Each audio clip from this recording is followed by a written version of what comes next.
Britain की एक भारी लापरवाही ने 1 लाख से ज्यादा अफगानों की जान को खतरे में डाल दिया है।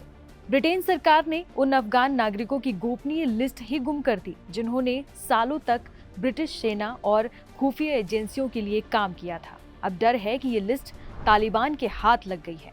ये सिर्फ एक लिस्ट नहीं थी, ये उन लोगों की उम्मीद थी जिन्होंने अपनी जान पर खेलकर ब्रिटेन की मदद की, लेकिन अब वही लिस्ट खतरे में है और उनके साथ उनकी जान भी। ब्रिटेन की एक गलती और अफगानिस्तान में मौतें शुरू हो चुकी हैं। डेली मेल की रिपोर्ट ने ब्रिटेन की एक ऐसी लापरवाही को उजागर किया है जिसकी कीमत शायद 1 लाख से ज्यादा अफगानों को अपनी जान देकर चुकानी पड़े। ब्रिटेन सरकार ने खुद कबूल किया है कि उन अफगान नागरिकों की गोपनीय लिस्ट लीक हो चुकी है जो सालों तक ब्रिटिश सेना और खुफिया एजेंसियों के लिए काम करते रहे थे। अब डर है कि ये लिस्ट तालिबान के हाथ लग गई है और निशाने पर हैं वो लोग जिन्होंने कभी ब्रिटेन पर भरोसा किया था।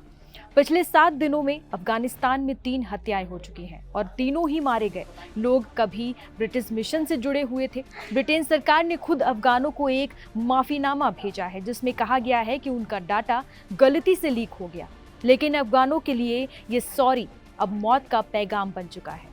डेली मेल के मुताबिक 300 से ज्यादा ऐसी हत्याएं हो चुकी हैं जिनमें मारे गए लोग कभी ब्रिटिश फोर्सेस या पुनर्वास योजनाओं से जुड़े थे। कर्नल शफीर अहमद खान, जिनकी मई 2022 में घर के बाहर गोली मारकर हत्या कर दी गई, कमांडो अहमद जई और सैनिक कासिम, दोनों की जान चली गई अप्रैल 2023 में।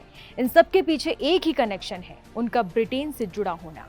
तालिबान के निशाने तेज हो रहे हैं, लेकिन ब्रिटेन की चुप्पी और भी डरावनी है। ब्रिटेन सरकार ने इस खतरे को छुपाकर रखा, मीडिया और सांसद को अंधेरे में रखा, यहाँ तक कि अक्टूबर में 7 अरब पाउंड यानी करीब 75,000 करोड़ का अप्रूवल भी चुपचाप पास करवा दिया गया बिना किसी बहस के। इस बीच ब्रिटेन ने ऑपरेशन रूबिकॉन शुरू किया, एक गुप्त रेस्क्यू मिशन। 18,500 अफगानों को निकाल लिया गया है। लक्ष्य है कुल 23,900 लोगों को ब्रिटेन लाना, लेकिन अब भी 75,000 लोग तालिबान के साए में फंसे हुए हैं जिन्हें सिर्फ एक सेफ्टी एडवाइजरी थमाकर छोड़ दिया गया। ना सुरक्षा, ना निकासी की गारंटी। इस रिपोर्ट को सामने लाने के लिए डेली मेल को 2 साल अदालत में संघर्ष करना पड़ा।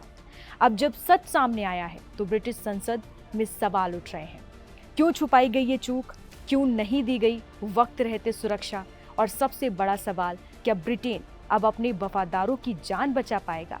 ये सिर्फ एक डेटा ब्रीच नहीं है, ये भरोसे की हत्या है और इसका नतीजा अफगान सड़कों पर खून बनकर बह रहा है।